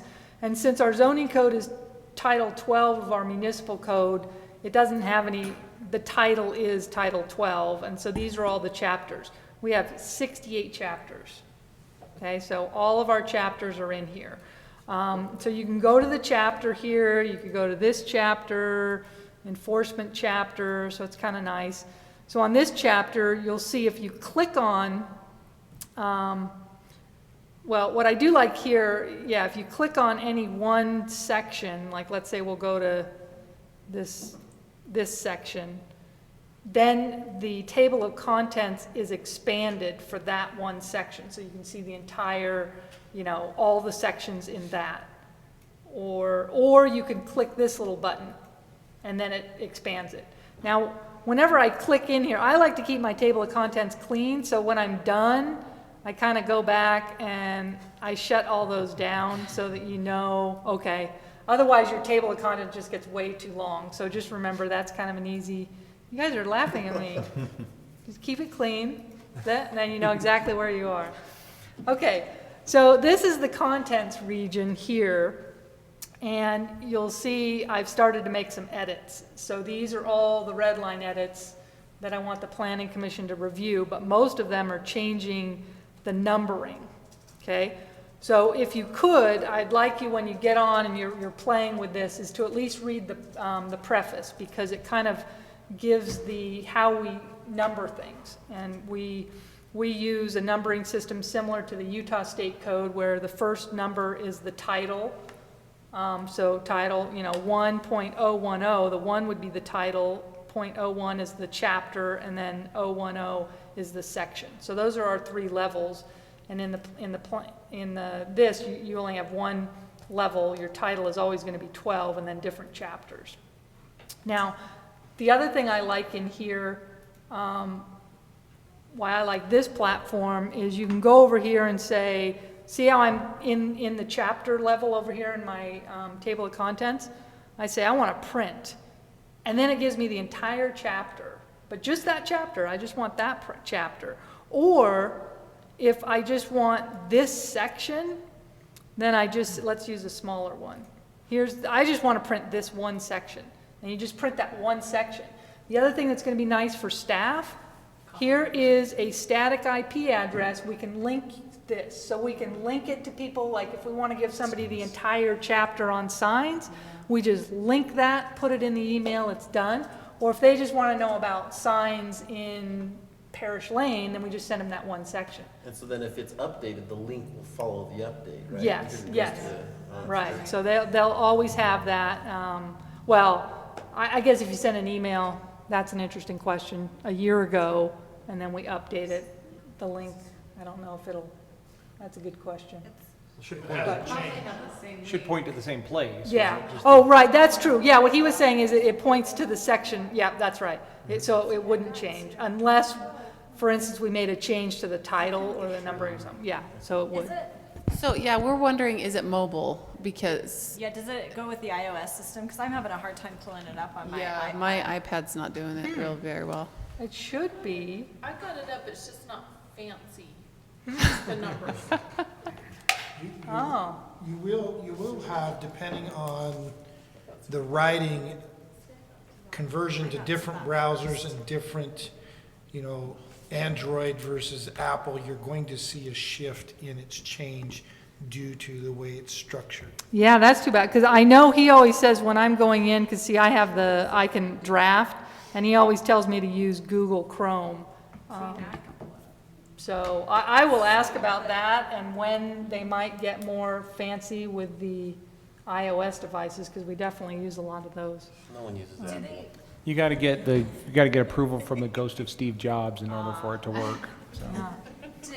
In this, and I can play around with this, and this is a stupid question, but are they hyperlinked? Are they cross-referenced hyperlinked? So if it references a section in a section, if you click on it, does it take you back to? We've been debating that. It is not currently hyperlinked on them. I was kind of thinking it would be, but then the software developers were saying you really want to do that because then you do have to check all your hyperlinks when you make changes. So this first year or so, we're not going to link them, but obviously we would have that capability. When I go into this manage, there are a lot of options that I have, and hyperlinking is one of them. But it's pretty easy. Obviously if it references something, like here it says, we'll have to get used to this, but the CZC is Centerville Zoning Code. Those are the abbreviations we're going to use, and that's how they want us to cite our zoning code. And if it's in the municipal code, it's going to be CMC. So the Centerville Municipal Code or that. So you see, 1212, then, keep it clean. Go up here, 1212. It's not that hard because it's right on the left, but if people really want that, we can look into the hyperlink. Hey, Lisa, some of those section titles have asterisks in them. What do the asterisks mean? Yes, so what I would like to do is, since we are changing all the numbering and kind of changing references or citations, I would like the city to readopt the entire zoning code and just say this is the new zoning code. It helps us legally because we need to show and establish that this has been properly adopted, and we can do that. So I would like to just say we're adopting the entire thing. Now, I know that's going to be hard to get through the planning commission and the city council that just wants to dig in. And, you know, I kind of had the same problem as I was going in. I wanted to fix a lot of things, and I just kept saying, try to keep it simple. So these asterisks are sections that have red lines. Because I was trying to figure out how am I going to let them know, you know, and it's not like Word. It's not as user-friendly as you just type and it puts in the corrections. You have to actually underline and actually strike out to create these edits. But we can create them right in the program, and then it's there, and then the city recorder, all she has to do, if you adopt them, the next day she just goes in and underlines and deletes the strikeout, and it's up, you know, pretty quickly. Rather than right now, we create a word in an actual document, then she has to take that and put it in a code and update it, and sometimes the updates are made and sometimes they're not. So I am going to ask the Planning Commission at the next meeting, we're noticing this for a review, recodification of the entire zoning code. And so, you know, you'll just have to go through the table of contents. You'll see the table of contents, I did not put the asterisks. Okay, so you have to actually go in, and this is to help you practice going into each chapter and then just look at each section. But the easiest thing is just to go to the chapter and then scroll down and look for an underline. So you'll see, now I just want to refer to anytime I refer to a Utah statute, I'm just going to say the Utah Land Use Act or the Utah Impact Fees Act. And then these are our land use ordinances. And then these are all just changes to refer to the CMC, which is now the Centerville Municipal Code, and our subdivision regulations. So 68 chapters. We'll see how far you want to get. What I'm planning to do, hopefully in the staff report, is say, look, these are the drafting rules that I would like to incorporate into this code and our municipal code. Like whenever we say section, chapter, title, you capitalize it if you're referring to an actual section, chapter, or title. If you're just referring to sections in general, you don't capitalize it. And they're just throughout, you know, those kinds of changes. I have checked all the statutory references, and so you'll see throughout, a lot of them still refer to Title 10, Chapter 9. I don't know how many years ago we recodified that in the state code to 9A. So I've gone through and made all of those changes. So, but one thing I also want to, so I've told you about the content region, but one thing that the city recorder and I are really excited about, this was actually developed in concert with a city attorney that represents a number of northern Utah cities and Harrisville and things, and he wanted to help them keep track of all their ordinances. So it has this legislative history section. And you'll see in most of ours, we don't have anything after each section here. But this one, for instance, we've already made, since we've been in this process, we've made amendments, we've adopted amendments to Title Chapter 49. So you'll see here, it's going to tell you, some cities have gone retroactively and uploaded all their legislative history, but the city recorder and I would just like to start with 2016. But any ordinances adopted January 2016 and forward will be shown in this legislative history at the bottom. Okay, it's either going to say amended, renumbered, recodified, and it tells you exactly when we did it. And then check this out, you click on it, we link it, here is your enabling resolution right there. We've also instituted a practice now in 2016, we are going to redline all of our original ordinances. Most of the time they wanted them nice and clean, but you couldn't tell what the amendments were. You'd go to the clean and you have to read this and read this to figure out what the amendments. So we've decided to just say, look, let's redline. So you can see here we said east of that. And then also in this, so this is so you say east and west, you'll have that. Let's see where we did some real edits. Yeah, right here. So you'll see the red line and strikeout. So even though this is a pretty long enabling ordinance, we didn't make that many changes. Oh, and then we added all of this. So that is the exciting part for me. I just love that. And then you can make sure, oh yeah, we amended that. Like on these edits on South Main Street, I had a hard time just figuring out where we were to get them, you know, up on this municipal online, but at least we'll have all those. And so some ordinances may have a nice long history. The other thing I thought might be helpful, let's see, where did we put that?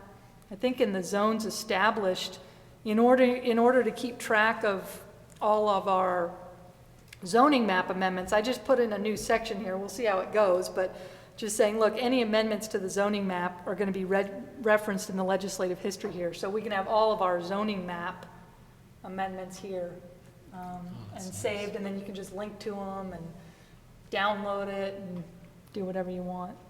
So, oh, okay, and then So what was that commercial building used in 1916? Let me look. There it is. well, we don't know, 1916, or 2016, you could do that. We're not going to go back beyond that. Heber City actually paid somebody to go back and upload all of their ordinances, but I think it's a little problematic because we've changed the numbering and some have been repealed, and I think it would just be too confusing. I think Corey's volunteering to do that. Oh, okay, and then the last one is this search area. And I will say, having used Westlaw, which is a very expensive legal program that we use, it's not as robust as that. But so for instance, let's search dog, okay? And what they do is they'll either give you an exact match or a loose match. So you'll see dog doesn't really show up, but what about dogs? Okay, now I have an exact match. So that's a little frustrating that, you know, dogs didn't come up in dog, but, or I kind of noticed sometimes you have to put the comma, and then you always have to push enter, so, well, okay, that didn't, or the period, gets us a little bit different, so, but one example, let's look up fence. And I've already been using this, like, it's just so handy rather than looking through and trying to find it in a book. It's really, or even in the PDF, you know, this is much easier. So I don't really want to go to the definition section because that's about 20 pages, but okay, let's look at 1255.110. Okay, so here you'll see the exact is in yellow. That's an exact match, fence, fence, fence. But then it did find fencing as a loose match. So sometimes it's good, but I don't know why it didn't find dogs with dog. But anyway, usually just know that you know, use a few things. If you know the dog is in there, try a few things. And you'll see, you know, we do talk about fences quite a bit. But here's all your exact matches. So we talk about fences a lot. And this is what I'm really going to like for staff as well, because sometimes we think, oh, I'm just going to go to this fencing and screening, but then I forget about the one about the fence about the swimming pools. And I think we can be more comprehensive in our edits as well, you know, searching those kind of things. So, okay, so I kind of already described my my task for you. Oh, and then keeping it clean, you kind of have to go back and let's see, there. Just do back, because I don't like having that open, unless, you know, otherwise then your table of contents isn't as long either. So If you see Lisa's desk and my desk, you see a drastic difference, and she's showing you her desk. Okay, now, but then this is just stuff that bugs me though. So like I showed you, I did that, and then I did backspace, and now it's empty, but it's still showing there. So I think I just pushed enter. No, dang it. There. Okay, so you have to totally clear it and then enter. Okay, so what the developers suggested is that we really just give you the link and have you try to review this online. Now, I know some people like to look at a piece of paper, so they do have, I guess I can't show it to you in here, But under my, the manage button where I can edit this, I can actually create an entire PDF. And so I'm thinking I might create the entire PDF and attach it to the Novus. So the public can see it that way too. But if you'd like, I think it is just as easy to kind of click through and play with it a little bit more.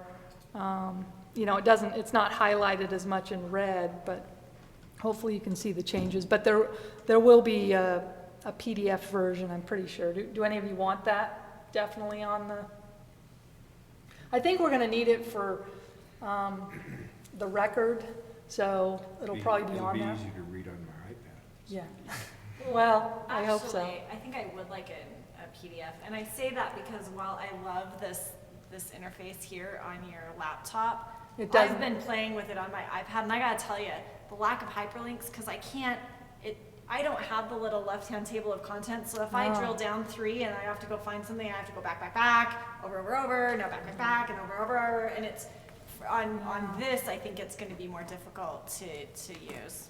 All right, yeah, that's, I mean, it's I didn't even great think that of it's all that. here, 'Cause- but the iOS system is not the world's greatest at Somebody could incorporating create all an that. app for us. Well, to and be able to- maybe, so a lot of times it's just as simple, like having a mobile site versus an actual computer PC site, whether it's Apple or, you know, Windows or whatever. So if you want to maybe just talk with them and say, we need to make sure that this is mobile friendly Yeah. as well, because so many people look at their stuff True, okay. on mobiles. All right, well, yeah, then I'll definitely do the PDF. The other thing that's going to be nice about the PDF is on, you know, December 31st, all we have to do, Corey, is push generate PDF, and so each year we will have an electronic PDF version of our zoning code, which we do now, but I think we push print. But we like to keep those historic versions of our code too, because sometimes we need to research that for non-conforming uses and what the code said at a particular time. So that'll be good. But yeah, I'm sorry about that iOS. I hadn't even thought of that. But you might have to just be doing a little bit of this at work on your computer or on your home computer. So you want us to look at all of the asterisks? Yes, so you'll go through and just click on each chapter. And what I recommend is not going into the section, unless you want to see it big, but because then you just have to keep going over here. Well, open it up and then go to this section and this section. See, I'd rather just go to this chapter and scroll down. And once you click into a section, you're done, unless you click over here.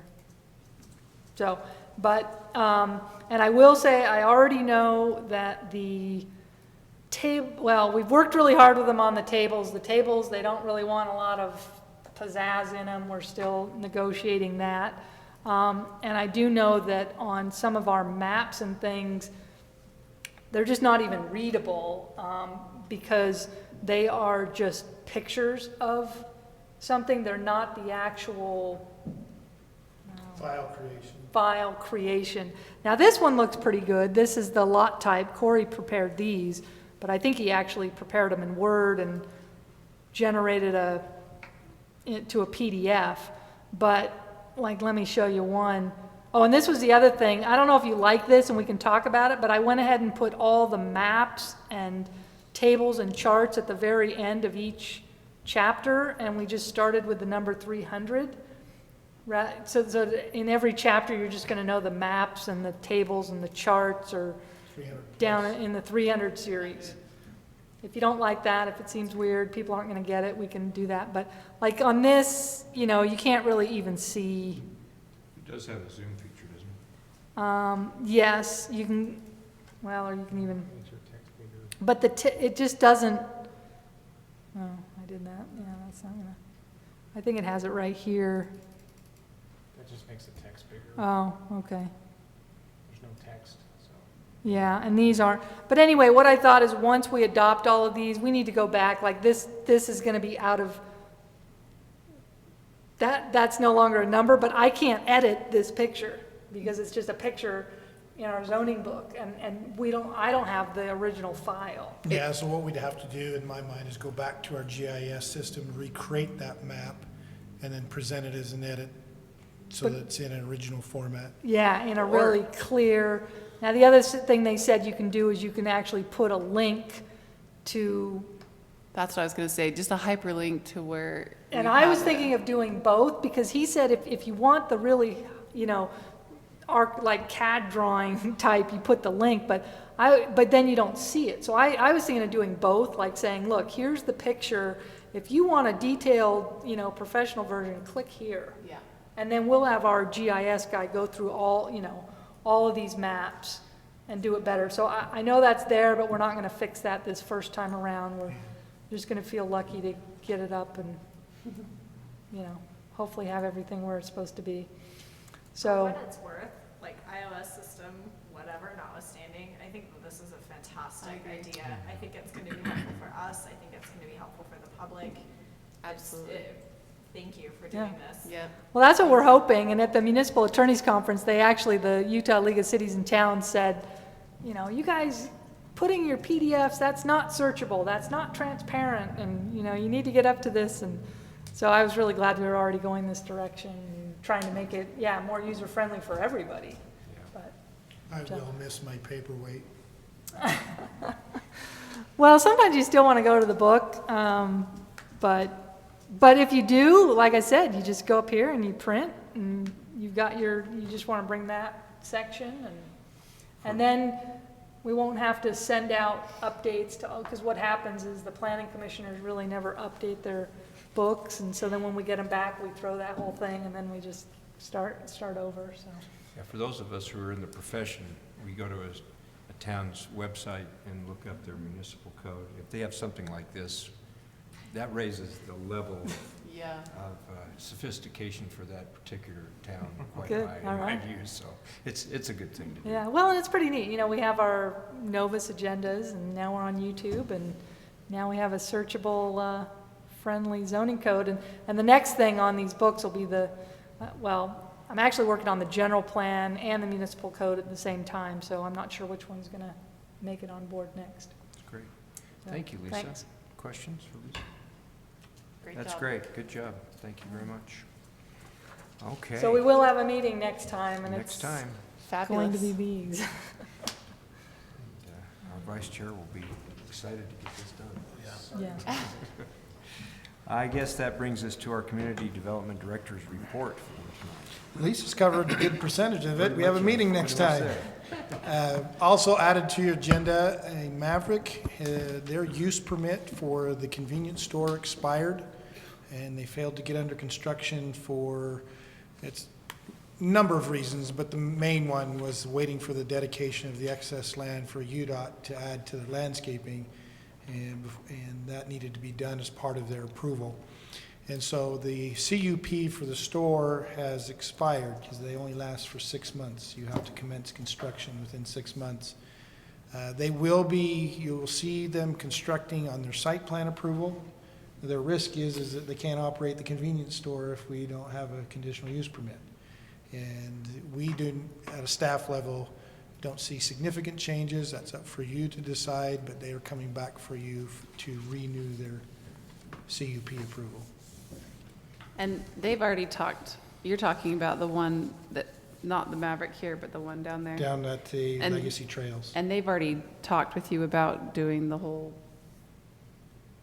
like, benches and The trailhead? trailhead and everything? Yeah, Lisa has worked agreements extensively with their attorney, and I think we're like basically a go on We're that. getting there. The city council approved the agreement, but then we're going back, and Mavericks asked for a few amendments, but they're definitely putting in the public amenities there, and they'll be granting us an easement for those public improvements. Will we see any of that in No. this? No, okay. By the way, I have seen, the store that we were looking at when we looked at this before, they now have 3 or 4 of those new Yeah. stores.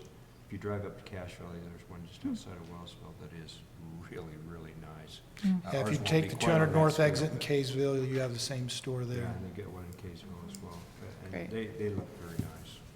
Yeah, we're still working out with UDOT some intersection improvements and some features that they're questioning that they'll allow. So we have some additional work with UDOT for that design, but the structure itself that sits on the Maverick site is going to be constructed. The pedestrian amenities on that corner are in question. Thank you. Anything Sorry. else, Cory? I forgot one thing. Which is kind of like if we were searching fence, you know, how I said it came up with a lot of things. You just click here, like if you just wanted to search fencing, you didn't want all the sign regulations, then you just click that box and it just searches that chapter. So that's going to be really nice, you know, I mean, I think for staff too, because I know it's in here somewhere, and then you just do that, but then always remember to unclick, or you'll be searching that and that only. Lisa, my favorite part of this whole new website is watching the joy that you have describing the new website. It's been Well, I think if you create good habits from the beginning, it's very helpful, so. Well, and the joy of keeping it clean and doing, and searching correctly. I like that. Thanks. I'm grateful for Lisa because often the planners scrambling to try to figure out how to do yes. something like this.